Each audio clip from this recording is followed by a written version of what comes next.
Hello bachcho, let's see this question. This question says, statement 1, during embryo sac formation, a functional megaspore divides by complete mitotic division. Statement 2, in these mitotic divisions, karyokinesis is immediately followed by cytokinesis. A, both statement 1 and statement 2 are correct. B, both statement 1 and statement 2 are incorrect. C, statement 1 is correct, statement 2 is incorrect. D, statement 1 is incorrect and statement 2 is correct. So first statement में कहा गया है कि जब embryo sac बनता है तब functional megaspore जो होता है वो डिवाइड करता है माइटोसिस से पूरी तरीके से. स्टेटमेंट 2 दिया गया है कि माइटोसिस डिवीजन में कैरियोकाइनेसिस साइटोकाइनेसिस के बाद होता है. So the key concept for this question is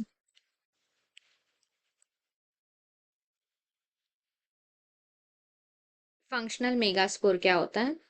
functional megaspore मतलब after division, after cell division, megaspore mother cell का जब डिवीजन होता है तब 4 गैमीट्स बनते हैं.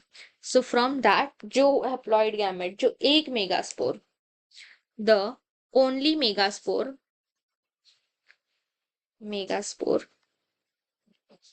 दैट डेवलप्स इनटू एम्ब्रियो, मतलब एक ही होता है उन 4 में से that develops into embryo sac. 4 में से सिर्फ एक ही होता है जो कैपेबल होता है एम्ब्रियो सैक में से बनने का. सो बाकी के डीजनरेट हो जाते हैं, अदर ट्री डीजनरेट हो जाते हैं. सेकेंड की कंसेप्ट है mitosis. Mitosis is a cell division जहां पे एक सिंगल सेल होता है. Single cell divides into 2 daughter cell.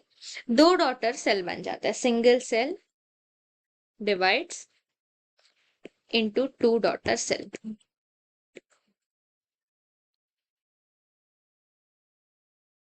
Cells, 2 cells बन जाते हैं.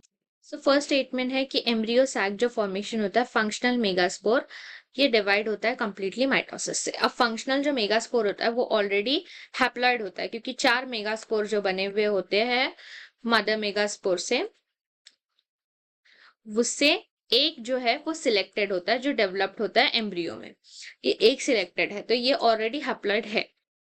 माइटोसिस का प्रोसेस कैसा होता है, तो पहले कैरियोकाइनेसिस होता है. कैरियोकाइनेसिस मतलब division of nucleus. Division of nucleus, यहाँ पे डिवाइड पहले होता है न्यूक्लियस ऑफ न्यूक्लियस. उसके बाद होता है, उसके बाद उसको फॉलो अप करता है साइटोकाइनेसिस. साइटोकाइनेसिस मतलब साइटोप्लाज्म का डिवीजन, मतलब वो सेल पूरी तरीके से डिवाइड हो जाता है. Division of cytoplasm. साइटोप्लाज्म. सो इसके अंदर कहा गया है कि एम्ब्रियो सैक का जो फॉर्मेशन होता है वो कंप्लीट माइटोसिस से होता है. अब ये मायोसिस हो चुका है इसमें, तो ये माइटोसिस ही करेगा.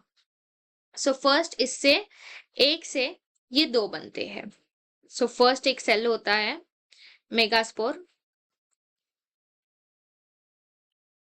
इससे ये 2 बन जाते हैं डिवाइड होके.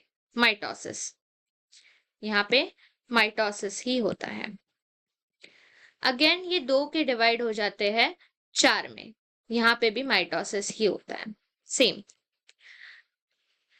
फिर 4 को डिवाइड होता है, 4 सेल होल बन जाते हैं 8 सेल. ये फाइनल स्ट्रक्चर है यहां तक का. इसमें भी माइटोसिस ही होता है, मतलब यहाँ पे टोटल 3 माइटोटिक डिवीजन होते हैं. इसके बाद मतलब फंक्शनल मेगास्पोर, यहाँ पे कंफ्यूजन हो सकता है बट फंक्शनल मेगास्पोर के बाद सिर्फ माइटोसिस होता है.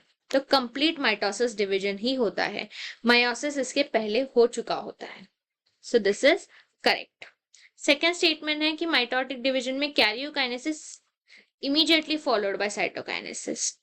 सो no, cytokinesis is followed by karyokinesis. Cytokinesis उसके पीछे आता है, फॉलोड बाय मतलब उसके इंस्टेंटली बाद में होना.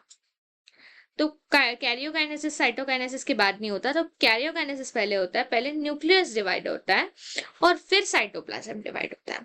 सो ये वाली स्टेटमेंट गलत है, यहाँ सीक्वेंस में गलत हुआ है। सो फर्स्ट स्टेटमेंट सही है, दूसरी स्टेटमेंट गलत है।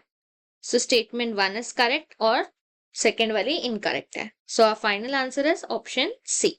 Statement 1 is correct and statement 2 is incorrect. Hope you understand it well. Best of luck.